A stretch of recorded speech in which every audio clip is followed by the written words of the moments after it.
don't hate the man who wakes up at 5 a.m. They're threatened by what he represents. While they're still asleep, he's already winning a battle they avoid every day.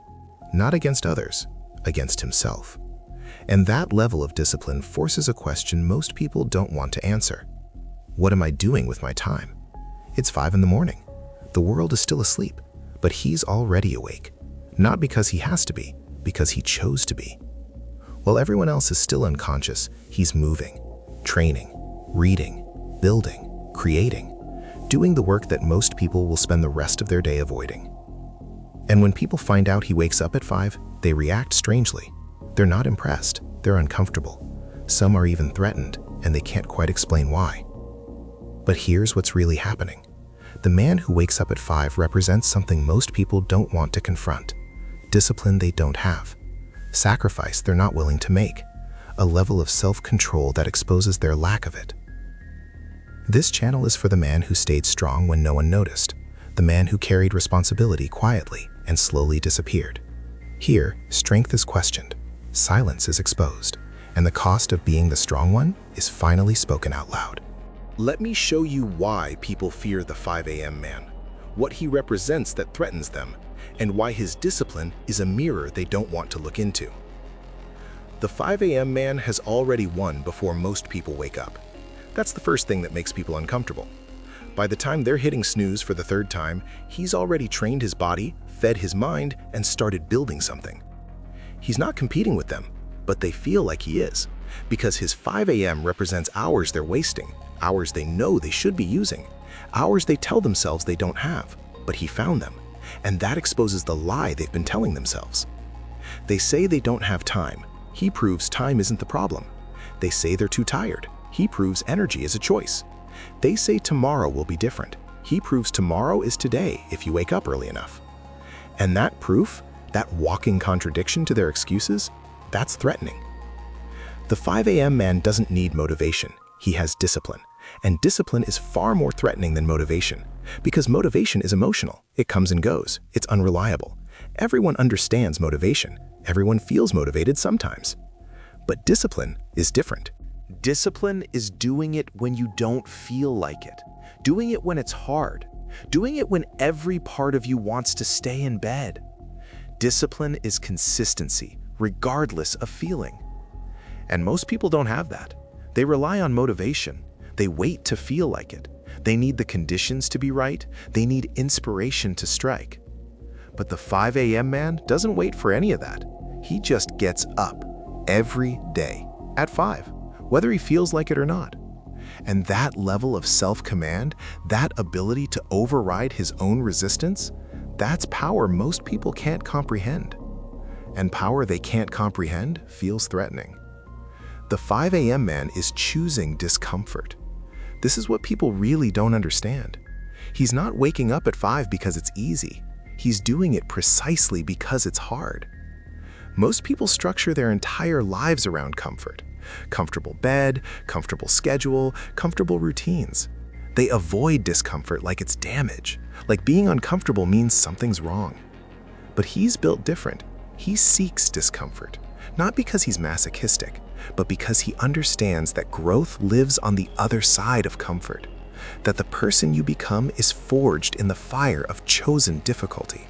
So while they're choosing the warm bed, he's choosing the cold morning. While they're choosing ease, he's choosing challenge. While they're protecting their comfort, he's expanding his capacity. And that choice, that willingness to be uncomfortable when he doesn't have to be, that's a level of self-mastery most people will never touch. And watching someone operate at that level makes them feel inadequate. The 5 a.m. man has time that doesn't exist for everyone else. 5 to 8 in the morning. 3 hours of pure, uninterrupted, high-energy time. No emails, no meetings, no interruptions, just him and his work. Most people don't have that. Their day starts reactive, checking messages, responding to demands, putting out fires. By the time they're fully awake, they're already behind, already in response mode, already controlled by external demands. But he's different. His first 3 hours belong to him. Proactive, intentional, building instead of responding, creating instead of reacting. And those 3 hours, compounded over years, that's where extraordinary comes from. And people who don't have that time feel like they're competing with someone who has a cheat code. Like he has an unfair advantage. And in a way, he does. But it's not unfair. It's earned through sacrifice they're not willing to make. The 5 a.m. man doesn't need external pressure. He's internally driven. Most people need deadlines. They need consequences. They need external pressure to force action. Without the threat of punishment or the promise of reward, they don't move. But he's self-motivated, self-regulated, self-directed. He doesn't need a boss standing over him. He doesn't need a deadline looming. He doesn't need anyone else to hold him accountable. He holds himself accountable at 5 in the morning, every day.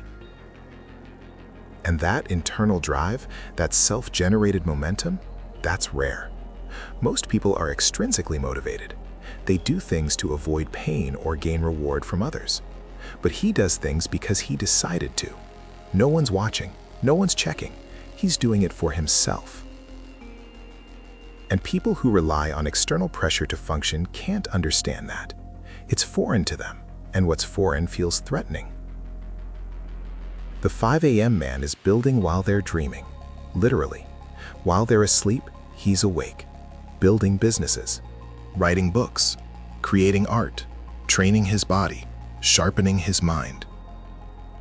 And then they wake up at 8 or 9, scroll through social media for 30 minutes, rush through breakfast, and start their day already behind. And they wonder why he's ahead, why he's achieving more, why he seems to have time they don't have. But it's not a mystery. He's using hours they're sleeping through. He's chosen sacrifice they've rejected. He's living intentionally while they're living reactively. And watching someone operate at that level, watching someone live with that much intention and discipline, it forces a question most people don't want to answer. What am I doing with my time? And that question is uncomfortable. So instead of answering it, they attack the person who made them ask it. They call him extreme, obsessed, unbalanced. They say he's going to burn out. They say he's missing out on life. But really, they're just uncomfortable being confronted with their own lack of discipline. His 5 a.m. is a mirror, and they don't like what they see in it. The 5 a.m. man has conquered himself. This is the deepest level. Most people are at war with themselves. Their alarm goes off and they negotiate. They know what they should do, but they do something else. They set goals and break them.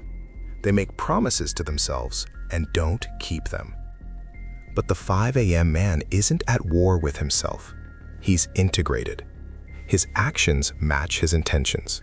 His behavior aligns with his values. When he says he'll do something, he does it. When his alarm goes off, he gets up. No negotiation, no internal conflict, just alignment. And that self-mastery, that internal integrity, that's the most threatening thing of all. Because it proves that the enemy isn't external circumstances. The enemy is internal weakness, and most people don't want to admit that. They want to blame their schedule, their job, their responsibilities, their circumstances. But the 5 a.m. man has the same 24 hours. He just uses them differently. And that truth, that it's not about circumstances but about choices, that's what they can't accept. Here's what people don't understand about the 5 a.m. man. He's not better than them. He's just willing to do what they're not. He's not special. He's disciplined. And discipline is available to everyone. But most people won't pay the price for it. The price is comfort. The price is sleep. The price is saying no to what feels good now for what matters more later. And most people aren't willing to pay that. So they resent those who are. They call it obsession when it's commitment. They call it extreme when it's intentional. They call it unhealthy when it's disciplined. But their labels don't change the reality. The 5 a.m. man is building. They're sleeping. He's choosing discomfort for growth. They're choosing comfort for ease. He's mastering himself. They're negotiating with themselves. And in 5 years, the gap between where he is and where they are will be massive. Not because he's smarter, not because he's more talented, but because he was willing to wake up at 5 when they weren't. The hero's journey isn't about waking up at 5. It's about doing the thing you said you'd do when you don't feel like doing it. It's about choosing discipline over comfort. It's about mastering yourself before trying to master anything else. People fear the 5 a.m. man because he represents a level of self-control they don't have, a willingness to sacrifice they don't possess, a discipline that exposes their lack of it. But their fear is just discomfort with their own choices. Their judgment is just defense against their own awareness.